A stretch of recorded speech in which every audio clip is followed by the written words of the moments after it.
Wal'iyadzubillah. Ini adalah suatu perkara yang bercanggah dengan akidah, bercanggah dengan keimanan kita, kerana Allah Ta'ala lah yang menciptakan sekalian makhluk, dan Allah Ta'ala lah yang maha mengetahui setiap apa yang telah makhluk kerjakan itu. Sebagaimana firman Allah Ta'ala, wa huwa bikulli khalqin alim. Itu Allah Subhanahu Wa Ta'ala dalam surah Yasin. Allah Ta'ala berfirman, wa huwa bikulli khalqin alim. Maksudnya Allah Ta'ala terhadap segala ciptaannya Allah Ta'ala maha mengetahui. Dan kita dah jelaskan sebelum ni bahawasanya ilmu Allah Ta'ala itu mencakupi dan meliputi setiap perkara yang telah berlaku, yang sedang berlaku, yang akan berlaku, yang tidak akan berlaku, dan apa yang akan berlaku jika yang tidak berlaku itu berlaku. Semuanya dalam pengetahuan Allah. Maka muslimin dan muslimat dirahmati Allah, oleh kerana Allah Ta'ala maha mengetahui setiap sesuatu, maka termasuklah di dalam perbincangan ini bahawasanya Allah Ta'ala maha mengetahui tentang makhluknya walaupun makhluknya belum diciptakan lagi. Contohnya, 1000 tahun akan datang, 2000 tahun akan datang, 3000 tahun akan datang. Boleh jadi bumi ni masih ada lagi, 3000 tahun akan datang, boleh jadi bumi ni masih ada lagi, wallahu alam, kita tak tahu. Boleh jadi belum berlaku kiamat lagi, maka bumi ni masih ada lagi, dan akan ada lagi manusia-manusia yang lahir, binatang-binatang yang lahir, tumbuh-tumbuhan yang bakal tumbuh di atas muka bumi ini, hujan-hujan yang bakal turun, ikan-ikan yang bakal bertelur di dalam lautan dan sebagainya. Semua jenis makhluk-makhluk ni semua walaupun sekarang belum wujud, ilmu Allah telah mengetahui tentang wujudan mereka jika mereka wujud. Jika mereka tak wujud, Allah Ta'ala tahu bahawasanya mereka itu tak wujud. Contohnya pada akal kita kalau kita fikirkan, boleh tak 3000 tahun akan datang ada kereta terbang contohnya. Macam kita dululah, waktu kita tahun 80, tahun 90 waktu tu tengah famous lah, tahun 90 tu lah famous, wawasan 2020 kan. Waktu tu gambaran-gambaran tentang dunia milenium ni yang disebarkan dalam komik dan sebagainya, even di dunia barat sekalipun, ialah 2020 ni ada kereta terbang lah dan sebagainya dengan teknologi yang canggih, yang mana kita belum sampai lagi pada tahun 2020 tu, kita hanya berwawasan sahaja. Maknanya berwawasan tu kita dah ada gambaran dalam fikiran kita apa yang bakal berlaku, yang mungkin akan berlaku. Tetapi kita tak pasti benda tu akan berlaku atau tak. Cuma kita dah ada gambaran dah. Boleh jadi ini berlaku, boleh jadi ini berlaku. Tetapi kita sampai pada tahun tersebut, pada 2020, usahakan kereta terbang. Manusia pun kurung dalam rumah. Sebab PKP, sebab COVID. Subhanallahil azim. Maka 2019, 2020 dan masuk ke tahun 2021, pada ketika itu kita ada dalam pandemik COVID-19. Maka COVID-19 yang berlaku pada tahun tersebut, Allah Ta'ala telah mengetahuinya sebelum ianya berlaku. Dan Allah Ta'ala maha mengetahui, dan Allah Ta'ala telah pun tahu bahawasanya Malaysia ni akan lockdown. Dan Allah Ta'ala telah mengetahui pun bahawasanya kerajaan ni akan bertukar daripada Barisan Nasional kepada Pakatan Harapan, kepada apa lagi, MN, banyak lagi lah. Semua yang berlaku dalam arena politik, dalam ekonomi dan sebagainya, semua dalam pengetahuan Allah Subhanahu Wa Taala. Tidak ada satu pun yang tersembunyi daripada pengetahuan Allah. Meskipun pada tahun 90 tu kita tak terfikir pun akan berlaku pandemik ni. Yang kita tahu, kita gambarkan, ada begini dan begitu, ada kereta drone dan sebagainya, boleh jadi. Tapi benda tu tak berlaku. Dan apa yang kita gambarkan ianya berlaku, belum berlaku lagi. Kereta terbang tu belum berlaku lagi. Adanya trafik dekat udara, yang masih ada lagi adalah kapal terbangnya. Kereta terbang, manusia bawa kereta terbang belum wujud lagi. Dan ia masih lagi dalam harapan ataupun dalam khayalan sebahagian manusia, yang mana itu tidak mustahil untuk berlaku. Dan sekiranya Allah kehendak ianya berlaku, pasti akan berlaku. Kerana perkara tersebut termasuk dalam perkara yang mumkinul akli, perkara yang pada akal harus ianya berlaku. Harus kereta itu terbang. Kalau berlaku dengan kehendak Allah. Kalau tidak berlaku juga dengan kehendak Allah Ta'ala. Maka muslimin dan muslimat dirahmati Allah, sebelum Allah Ta'ala menciptakan makhluknya, Allah Ta'ala telah mengetahui tentang makhluknya. Sama ada mengetahui tentang kewujudannya atau mengetahui tentang ketiadaannya. Makhluk tu tak ada, Allah Ta'ala mengetahuinya. Kita tak boleh nisbahkan bahawasanya Allah Ta'ala tidak mengetahui, Allah Ta'ala mengetahui walaupun benda tu tak wujud. Maknanya Allah Ta'ala mengetahuinya. Wa alima ma hum amiluna qabla an yakhluqahum. Dan begitu juga Allah Ta'ala maha mengetahui tentang apa yang dilakukan oleh hamba-hambanya. Sebelum Allah Ta'ala menciptakan hamba, juga Allah Ta'ala mengetahui tentang perbuatan-perbuatan hamba. Kerana perbuatan hamba juga termasuk di dalam ciptaan Allah. Sebagaimana yang telah kita sebutkan dalilnya pada sesi yang lalu, wallahu khalaqakum wa ma ta'malun. Allah yang menciptakan kalian dan juga Allah Ta'ala yang Allah Ta'ala lah yang menciptakan apa yang kalian kerjakan. Itu juga di antara makna yang kita sebut di dalam doa iftitah kita, inna salati wa nusuki wa mahyaya wa mamati lillahi rabbil alamin. Pada ayat tu Allah Ta'ala berfirman, kul inna salati wa nusuki wa mahyaya wa mamati lillahi rabbil alamin. Pada ayat itu ada isbat bahawasanya af'al yang ikhtiariyah, perbuatan yang pilihan kita, nak semayang ke tak nak semayang ke, itu pilihan kita. Yang mana kalau kita solat, kita tunaikan kewajipan.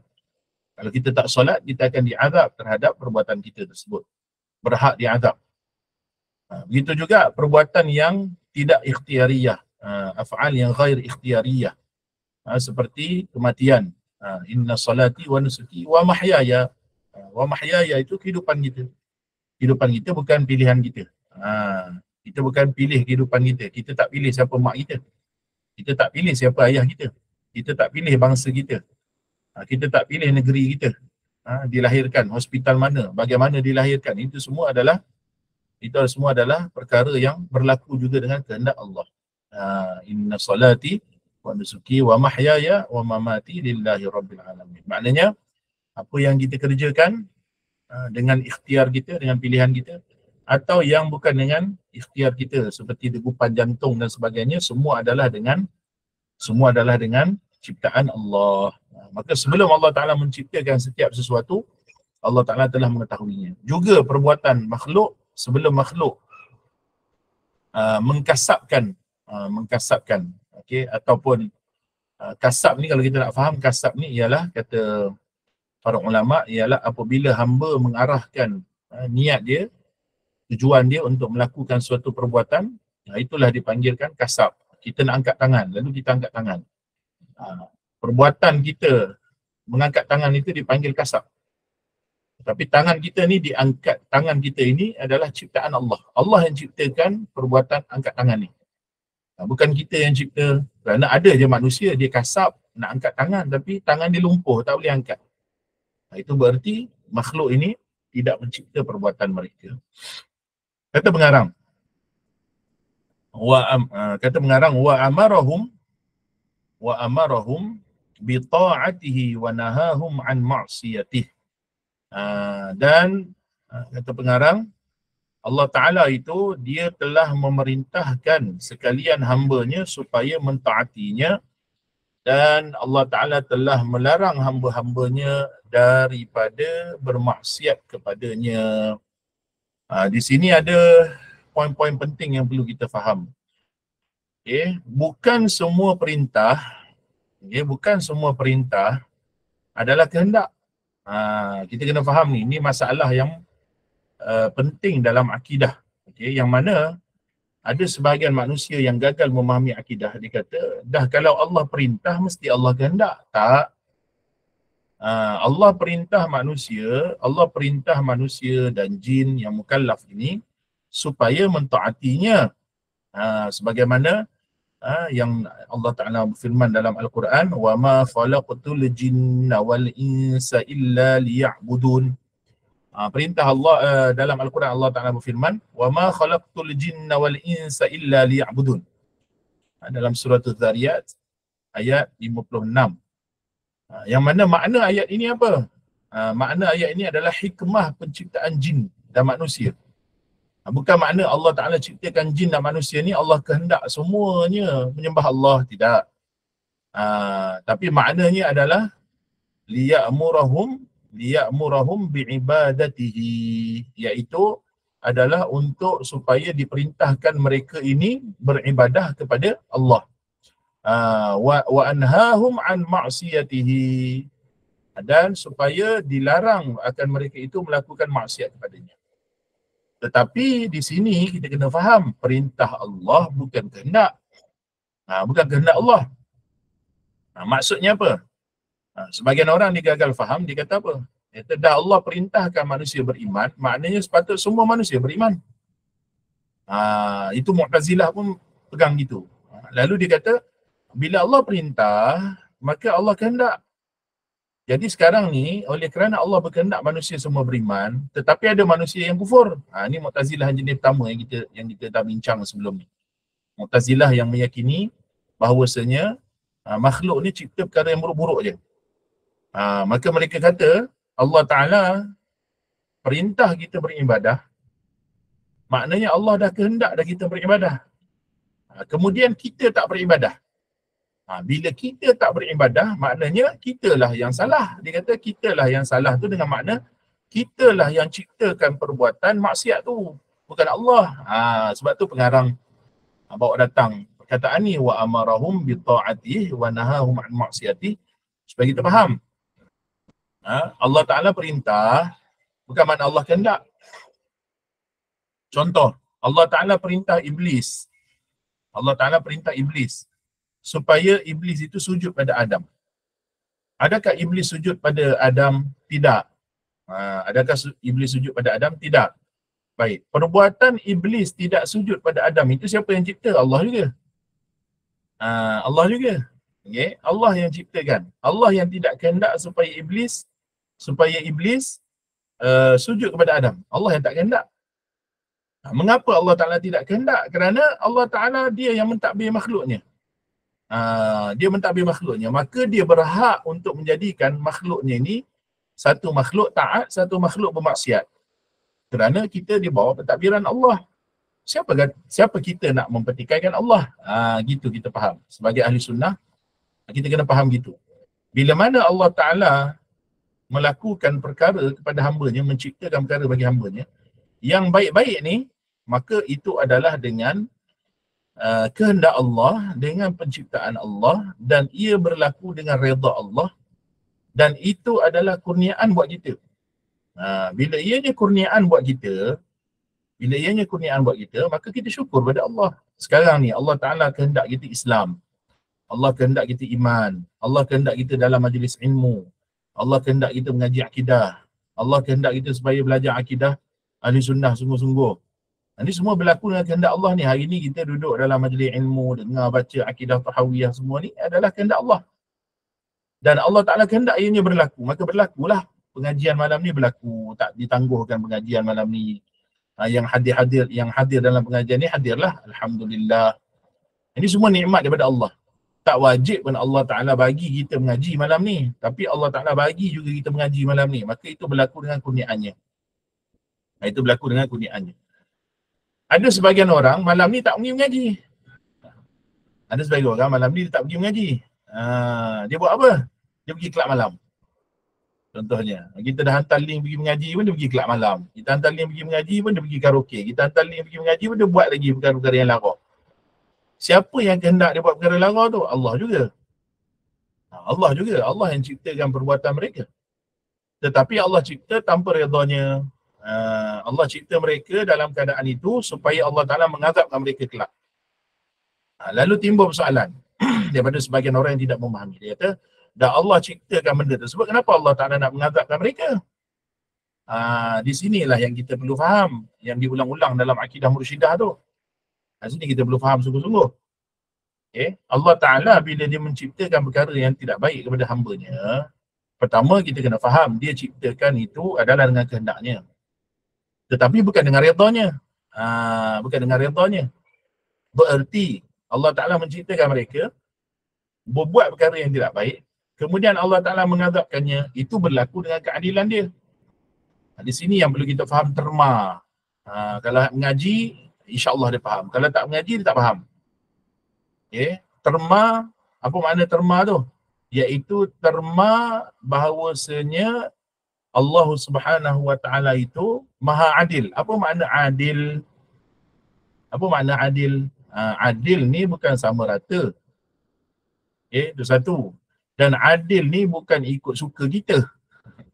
Adil ni kita kena perlu faham dulu apakah makna adil. Bukan ikut logik kita.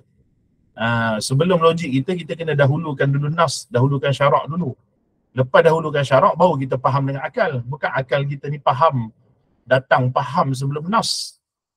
Tak ada benda dalam dunia ni yang dia faham dulu sebelum nas. Hatta perkiraan-perkiraan pun Allah Ta'ala yang ajar dalam Al-Quran. Allah Ta'ala yang ajar perkiraan-perkiraan dan sebagainya. Maka di sini kita kena faham. Di sini kita kena faham bahawasanya apa makna adil? Adil ni adalah at-tasarrufu fi mulkihi ma yasha. At-tasarrufu fi mulkihi ma yasha. Menguruskan sesuatu pada pemilikannya dengan apa yang dia kehendak. Kita pergi contoh terlebih dahulu supaya kita faham. Contoh bagi level makhluk supaya kita faham dulu apa makna adil bagi makhluk. Contoh, kita andaikan ada seorang raja. Ada seorang raja. Raja ni dia suka turun ke padang. Dia turun padang lah. Maksudnya dia ziarah rakyat-rakyat dia.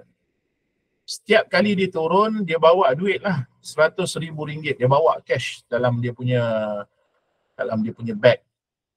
Dia pun pergi kampung tu, pergi kampung ni, dia pun pergi kampung tu, pergi kampung ni. Baik.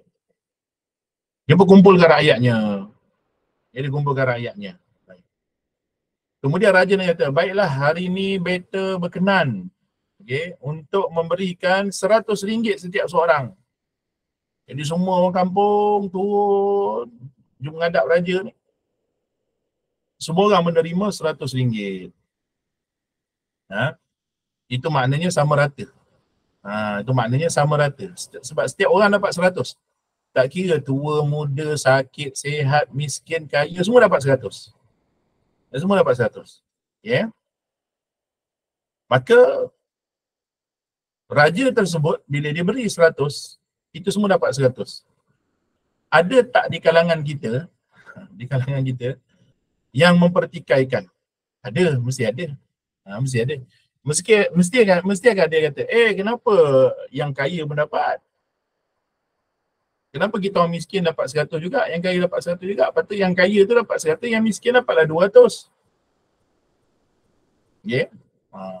Tikaikan contohnya. Maka raja berkata, ikut suka hati better lah, duit better. Bukan duit kalian, bukan duit rakyat, bukan duit usaha rakyat. Duit better, ikut suka better lah. Itu duit better, kata raja tu. Better nak bagi 100 ke, better nak bagi 200 ke, better nak bagi 1000 ke, ikut suka better lah, duit better. Sekarang ni duit tu duit siapa? Duit raja. Kan duit sesiapa pun duit dia, memang duit dia sendiri. Barulah dia berikan pada orang. Maka bila dia beri pada orang 100 setiap orang secara sama rata, andaikan secara sama rata dulu, ni kita baru cerita level-level permulaan ni. Bagi sama rata 100 setiap seorang. Adil tak raja tu? Adil lah. Sebab apa? Sebab apa adil? Sebab duit dia. Duit dia nak bagi 100 orang, nak bagi 50 seorang, nak bagi RM1 seorang, nak bagi 1,000 seorang. Ikut suka dia lah duit dia. Pahal pula kita nak sibuk. Kan? Apa hal pula kita nak sibuk? Bukan duit kita, duit dia. Fahamlah kita situ. Okey, kemudian raja pun dia tengok rakyat dia tadi dapat 100. Dia pun panggil 50 orang. Dia pun pilih random. Ikut suka dia lah kan, duit dia. Dia pun panggil random. Seorang dia panggil 50 orang dapat. Okey, 50 orang ni better tambah lagi 200 orang. Raja tu kata pada penduduk kampung ni. Penduduk kampung kata, mana Aci? Contoh lah. Kenapa 50 orang ni dapat tambahan 200, kami tak dapat? Siapa kau nak pertikaikan raja tu? Kan? Siapa kau nak petikai raja tu? Duit dia, bukan duit kau. Kalau duit engkau, tak apalah. Sekarang ni duit raja tu, dia nak bagi ke dia tak nak bagi ke, suka dia lah. Sebab duit dia. Mana?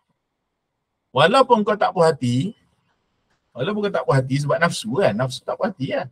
Walaupun kau tak puas hati, kau mana-mana pun raja tu adil. Sebab apa? Sebab tu duit dia. Duit dia. Itulah namanya adil. Itulah namanya adil. Baik. Sekarang ni, harapnya fahamlah dalam masalah tu. Faham masalah adil tu. Kedua, nak faham masalah adil kan. Yang ni kita dah bincang dalam pengajian sebelum ni. Tapi mungkin ada yang baru follow kan pengajian. Contoh lagi. Ada seorang penternak, dia ada seekor kambing. Lain dia ternak lembu, dia seekor kambing je. Kambing dia ni memang milik dia lah. Dia punya kambing tu. Dia pun masuk kampung tu, orang kampung ramai ni, dia pun ambil seorang, pilih seorang. Aku nak bagi kau kambing ni. Oh, seronok lah orang yang dapat kambing ni. Dapat. Adil tak dia? Adil lah. Sebab kambing dia bukan kambing orang lain. Bukan kambing orang lain, kambing dia nak bagi-bagi lah. Ataupun dia masuk kampung tu, dia pun sembelih kambing dia, dia pun potong-potong, dia bagi daging dia pada orang kampung. Adil tak dia? Adil lah. Walaupun kambing tu sakit. Waktu dia sembelih kambing tu, sakit tak kambing tu? Sakit. Mana ada kambing ketawa bila kena sembelih kan? Tak ada. Kambing semua sakit kalau kena sembelih. Adil tak dia? Adil. Sebab tu kambing dia. Dia pun sembelih kambing ni, dia potong-potong bagi pada orang kampung. Adil tak dia? Adil.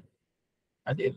Ataupun dia bawa kambing dia, gemuk kambing dia, orang kampung tu, tak nak jual ke kambing? Tak nak. Tak nak bagi kambing ke? Tak nak. Tak nak sembelih ke? Tak nak. Habis kau nak buat apa kambing kau? Aku nak simpan. Biarlah dia mereput kat situ, kat kandang tu. Kambing dah gemuk kan, nampak sedap ni kalau makan. Aku nak simpan, biarlah dia. Rugilah macam tu, kambing gemuk simpan dia mati sia-sia je. Kau suka aku lah, kambing aku. Aku nak simpan, aku sayang kambing aku. Simpan kambing tu sampai mati. Kau suka dia lah. Kambing dia. Kambing dia. Dia nak sedekah ke, dia nak jual ke, dia nak sembelih ke, dia nak simpan ke, kau suka dia lah kambing dia. Kita sibuk, kenapa? Itu dia cerita dia. Tapi kalau raja, tadi kembali balik pada raja. Raja bawa duit tu, duit yang dia rompak pada kampung sebelah. Raja merompak harta rakyat dia di kampung sebelah. Rompak, ambil semua harta rakyat di kampung sebelah. Dia pun pergi kampung sebelahnya, dia pun better baik hati kayak ni. Better nak bagi duit setiap seorang. Bagi duit. Duit orang kampung sebelah. Harta orang kampung sebelah. Raja tu zalim. Sebab apa zalim? Sebab tu bukan harta dia, tu harta orang. Maka raja seperti ni zalim. Walaupun dia tolong orang kampung nombor 2, tapi orang kampung pertama dia curi duit mereka. Zalim lah orang ni. Macam Robin Hood lah. Curi duit orang, rompak duit orang, lepas tu bagi pada orang miskin. Zalim lah. Itu bukan adil nama dia. Ataupun orang yang bagi kambing tadi, rupanya dia curi kambing untuk imam. Sembelih-sembelih kambing tu, dia potong-potong bagi orang kampung. Datang untuk imam, kambing siapa? Kambing untuk imam lah. Lah, kenapa kau sembelih kambing aku? Saja untuk imam. Adil ke zalim? Zalim. Kalau kita faham masalah ni,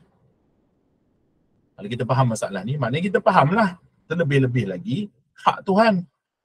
Semua di alam ni semua daripada sebesar-besar arash sampailah sekecil-kecil zarah. Kita dah bahas sebelum ni. Alam ini milik siapa? Milik Allah. Tabarakalladzi biyadihil mulku wa huwa ala kulli syai'in qadir. Al-Mulk, surah Al-Mulk tu menunjukkan bahawasanya semua alam ini di bawah takluk Allah, di bawah kerajaan Allah. Wa huwa ala kulli syai'in qadir, dan dia maha melakukan apa sahaja ke atas hamba-hambanya. Wa huwa ala kulli syai'in qadir. Maknanya kalau dia nak bagi seorang hamba ni kaya, seorang hamba ni miskin, ikut dia lah kehendak dia. Dan dia Tuhan. Dia boleh je jadikan seorang ni kaya, seorang ni berkaya juga. Boleh je jadi sama rata, boleh juga. Dia juga boleh jadikan seorang ni kaya, seorang ni miskin. Ikut dia lah. Dua-dua ciptaan dia. Ikut dia lah. Dia boleh jadikan seorang ni taat daripada lahir, beriman, membesar, soleh, jadi ulama.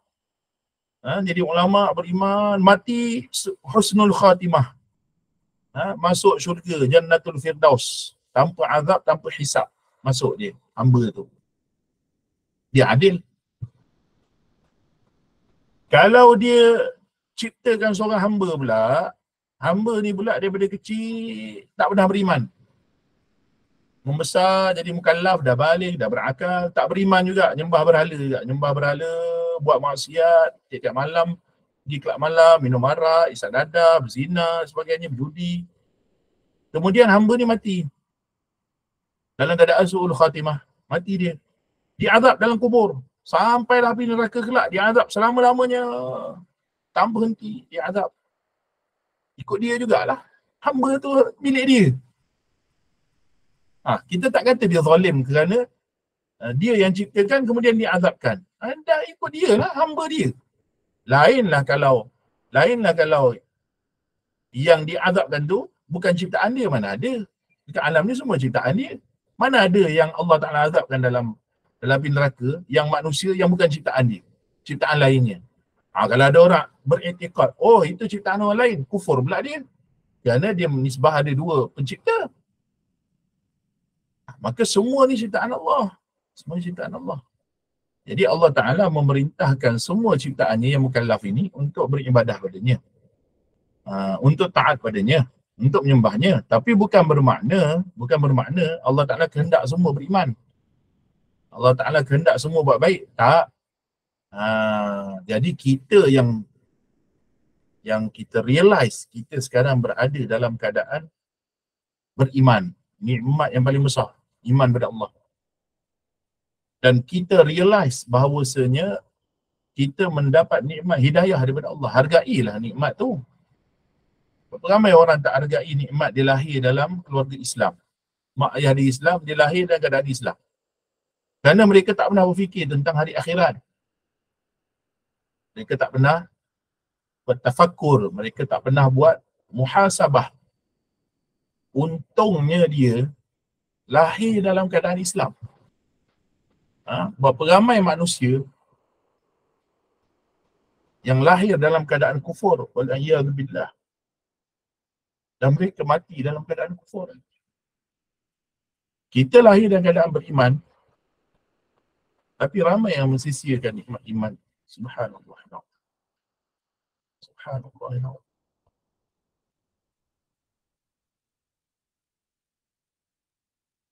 Kita nak berjaya di hari akhirat, iman kena betul. Iman kena betul. Kena sungguh-sungguh jaga iman. Kena lazim majlis ilmu supaya terjaga istiqamah dalam kebaikan, doa pada Allah. Gelincir je sikit kita mati dalam keadaan kufur, kerugian selama-lamanya. Wal'iyadzubillah. Wal'iyadzubillah. Maka kita ada nikmat iman, alhamdulillah. Tapi ramai yang tak hargai. Ramai yang tidak merasa dia ini adalah hamba Allah. Dia tak rasa kehambaan pada Allah. Dia nak buat ikut suka dia kat dunia ni. Ikut suka dia. Taat ke, maksiat ke, on off ke, ikut suka dia. Dia tak rasa kehambaan pada Allah. Jadi orang seperti ni dia rugilah. Dia rugilah. Jadi kita sebagai orang yang Allah Ta'ala kurniakan sedikit kelebihan pada kita, dengan nikmatnya Allah Ta'ala kurniakan sedikit kelebihan pada kita, ada lagi kita himmah, semangat datang majlis ilmu, walaupun majlis ilmu kita ni online. Jangan kita matikan himmah tu dengan kita berlebih-lebihan dalam perkara-perkara yang keduniaan ni. Jangan kita lupa bahawasanya kita ni adalah hamba Allah. Jangan kita lupa benda tu. Kalau sikit kita gelincir, kita patah balik. Kalau sikit kita gelincir, kita patah balik. Manusia memang melakukan dosa, maksiat, tapi sikit gelincir, kita patah balik. Supaya apa? Supaya kita ni mati kelak, kita harap mati dalam keadaan husnul khitam. Jadi bila mana Allah perintah kita untuk melakukan taat kepadanya, maka kita sedar diri kita adalah hamba-Nya. Apa yang Allah perintahkan kepada kita, kita laksanakan dengan penuh rasa kehambaan. Aku ni hamba. Allah perintah, ikutlah. Siapa yang bagi kita hidup? Allah. Siapa bagi kita rezeki? Allah. Siapa bagi kita nyawa? Allah. Siapa bagi kita oksigen? Allah. Siapa bagi kita harta? Allah. Siapa bagi isteri? Allah. Siapa bagi anak? Allah. Siapa bagi kereta? Allah. Tak ada benda yang bukan Allah bagi. Semua Allah bagi. Dah kita realize, sedar benda tu, sedar benda tu, maka apa lagi yang kita nak daripada Allah? Apa lagi kita nak daripada Allah? Allah dah bagi semua cukup dah. Tapi kita masih lagi melakukan kemungkaran padanya. Ni kena realize sungguh-sungguh lah. Kena realize sungguh-sungguh. Jadi bila mana kita ada rasa kehambaan, tu orang mengaji tauhid ni penting. Bila mengaji tauhid dia faham, dia hamba. Dia hamba. Allah Tuhan.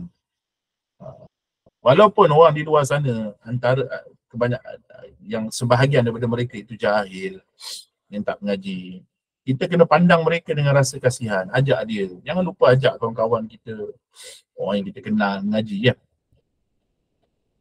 Walaupun mereka itu tahu, mereka beriman, tetapi mereka tak ada rasa kehambaan.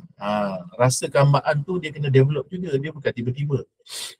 Kena develop. Bagaimana nak develop? Kena sentiasa hadir majlis ilmu, cuci hati,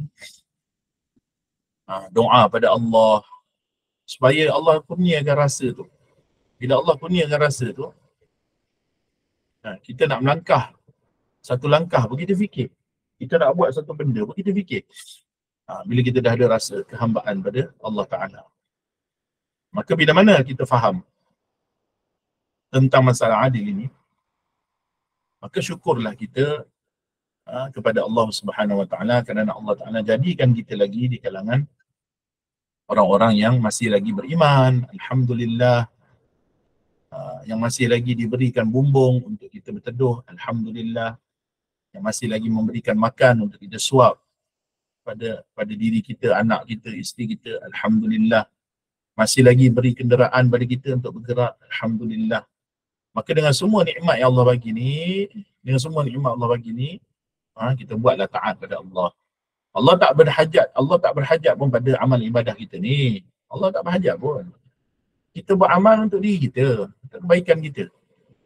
Kita dah dapat nikmat kat dunia, kita buat amal untuk nikmat di hari akhirat. Itu je.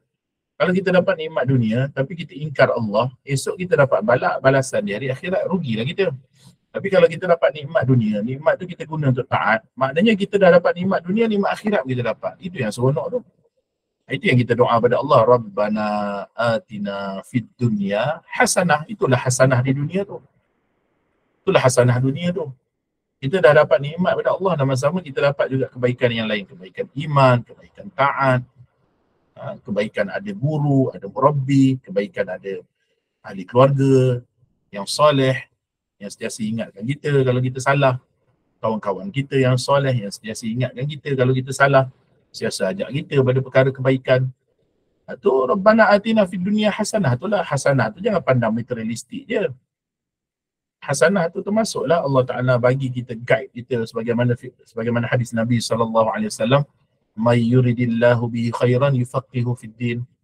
Orang yang barang siapa yang Allah Ta'ala kehendaki kebaikan kat atasnya, maka diberi faham agamanya. Faham agama tu dengan cara menuntut ilmu lah. Iaitu yuqawwiyu himmatahu fi talabil ilm. Allah kuatkan semangat dia untuk menuntut ilmu. Itu hasanah di dunia tu. Supaya kita dapat hasanat tu bawa ke hari akhirat. Rabbana atina fid dunya hasanah wa fil akhirati hasanah. Di akhirat juga kita dapat hasanah. Ada orang diberi kebaikan di dunia, yang kufur, orang yang kufur diberi kebaikan kat dunia. Banyaklah materialistik kan diberikan pada mereka, jutawan, bilion. Duit tak habis, bukan 7 keturunan, 14 keturunan, 20 keturunan, duit tak habis. Berbilion-bilion duitnya. Di dunia je lah. Di hari akhirat tak dapat hasanah, dapat sayyi'ah. Kemudian masuk api neraka. Kita, Allah bagi kita akal. Allah bagi kita akal supaya kita fikir. Tak ada apa dengan dunia ni, tak ada apa dengan makhluk ni. Tak ada apa dengan pujian manusia ni. Tak ada apa dengan pangkat dan harta ni, tak ada apa. Semua akan binasa. Semua akan binasa. Yang kekal adalah apa yang kita buat kerana Allah Subhanahu Wa Ta'ala.